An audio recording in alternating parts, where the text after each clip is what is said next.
दिल्ली के अंदर निर्माण क्षेत्र में काम करने वाले मजदूरों के रजिस्ट्रेशन के लिए सरकार ने कोरोना के दौरान ऑनलाइन रजिस्ट्रेशन की प्रक्रिया शुरू की थी। इस प्रक्रिया के तहत अभी तक 70,000 निर्माण मजदूरों ने अपना एप्लीकेशन रजिस्ट्रेशन के लिए दिया है।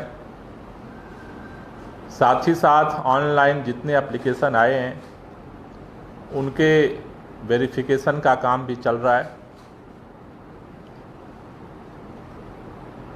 इस रजिस्ट्रेशन की जो प्रक्रिया है इसको और तेज करने के लिए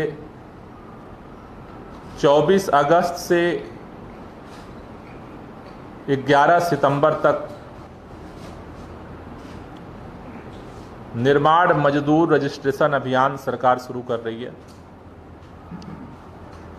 इस 15 दिनों के अभियान में, जिसमें सोमवार से शुक्रवार तक रजिस्ट्रेशन का अभियान ये चलेगा। क्या नाम दिया है? निर्माण मजदूर रजिस्ट्रेशन अभियान। इस अभियान के तहत अभी तक दिल्ली के अंदर लोग अलग अलग साइबर कैफे से मजदूर अपना फॉर्म भरवा रहे थे, किसी के सहयोग से भरवा रहे थे। अब सरकार की तरफ से दिल्ली के 70 विधानसभा क्षेत्रों में 70 स्कूलों में 24 तारीख से कैंप लगाए जा रहे हैं, जो 11 सितंबर तक चलेंगे। निःशुल्क दिल्ली के निर्माण मजदूर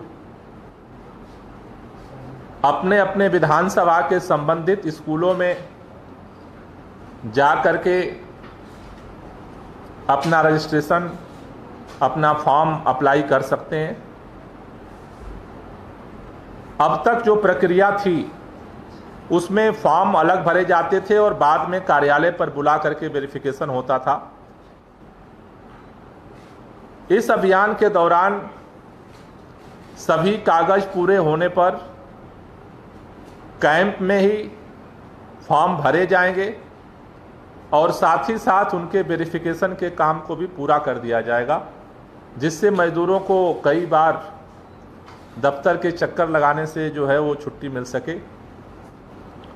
ये 70 कैंपों में सोमवार से शुक्रवार तक 24 से लेकर के 11 सितंबर तक ये पहले चरण का अभियान चलेगा। इसके रिस्पांस और उस प्रक्रिया की समीक्षा के बाद फिर आगे की रणनीति और उसके लिए आगे के चरण के हम निर्णय लेंगे। ये जो कैंप लगाए जा रहे हैं इसमें एक सबसे बड़ा प्रश्न और कन्फ्यूजन होता है कि कौन इसमें रजिस्ट्रेशन करवा सकता है, क्योंकि दिल्ली के अंदर कई तरह के मजदूर हैं।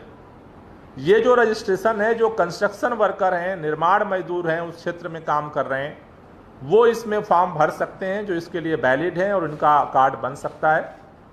इसमें जो आते हैं उसमें बढ़ई, बार बाइंडर, बेलदार, कुली मजदूर जो कंस्ट्रक्शन साइट पे या घर बनाने में, मकान बनाने में, इस तरह के काम में जो काम करते हैं, कंस्ट्रक्शन साइट पर तैनात चौकीदार, कंक्रीट मिक्सर करने वाले, क्रेन ऑपरेटर, इलेक्ट्रीशियन, फीटरमैन, लोहार, सफेदी करने वाले, painter, plumber, POP labour, pump operator, राजमिस्त्री, शटरिंग करने वाले, टाइल्स स्टोन फिटर, वेल्डर, ये कैटेगरी के जो कंस्ट्रक्शन वर्कर हैं वो लोग इसमें अपना फॉर्म भर के अपना रजिस्ट्रेशन करा सकते हैं। जो वहाँ पर उनको जो हम कैंप में सुविधा दे रहे हैं रजिस्ट्रेशन और वेरिफिकेशन का, उसके अलावा भी अगर कोई ऑनलाइन अपना फॉर्म भरना चाहता है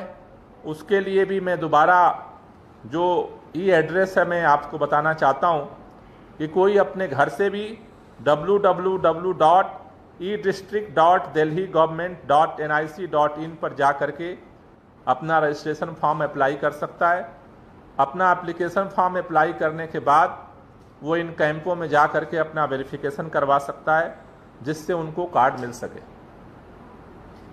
पेंडेमिक के दौरान, इस कोरोना काल के दौरान जितने रजिस्टर्ड मजदूर थे उन लोगों को 5-5 हज़ार रुपये 2 महीने डायरेक्ट उनके अकाउंट में दिए गए।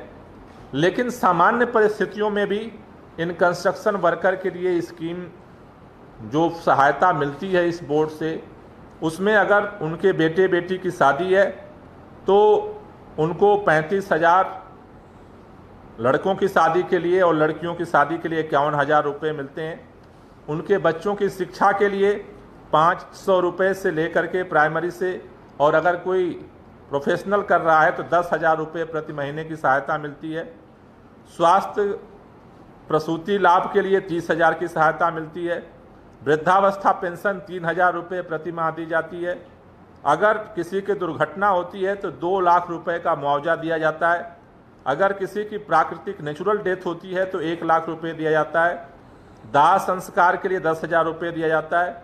अगर कोई विकलांग हो गया उसके लिए 1 लाख रुपए दिए जाते हैं। इस तरह के 18 किस्म के लोगों बेनिफिट जो है वो इन कंस्ट्रक्शन वर्कर को मिलती है जो रजिस्टर्ड हो जाते हैं। इसके रजिस्ट्रेशन के लिए जो लोग कैंप में जाएं या ऑनलाइन कर रहे हैं, उनके लिए जो ज़रूरी चीज़ें हैं कि उनकी उम्र 18 से 60 के बीच में होनी चाहिए। उन्हीं लोगों का रजिस्ट्रेशन होता है जिनकी उम्र 18 से ऊपर है और 60 से कम है। दूसरा जो ज़रूरी चीज़ है कि इसके लिए 12 महीने के दौरान 90 दिन का उनके कार्य करने का सर्टिफिकेट चाहिए। इसके लिए 3 ऑप्शन हैं। एक, जिस साइट पे वो काम कर रहे हैं वहाँ का एम्प्लॉयर दे सकता है लिख करके। ट्रेड यूनियन जो कंस्ट्रक्शन साइट की हैं वो लिख के दे सकती हैं। और अगर दोनों में से कोई नहीं है तो वो सेल्फ ही अपने आप सेल्फ सर्टिफाई करके भी घोषित कर सकते हैं कि हम ये काम कर रहे हैं। लेकिन अगर वो गलत पाए जाते हैं तो फिर उनके ऊपर कार्रवाई होगी। जिसने सर्टिफाई किया है उसके ऊपर कार्रवाई होगी। इसलिए तीनों ऑप्शन में से कोई भी वो सर्टिफिकेट जमा कर सकते हैं। इसके अलावा एक फ़ोटो की ज़रूरत होती है जब आप कैंप में जाएं। साथ ही साथ कोई भी लोकल आईडी प्रूफ चाहिए। उसके साथ साथ एक बैंक अकाउंट नंबर चाहिए। आधार कार्ड पूरे देश में कहीं का भी होगा। इन कागजात के आधार पर वो जा करके अपना फॉर्म अप्लाई कर सकते हैं और अपना वेरिफिकेशन करा सकते हैं।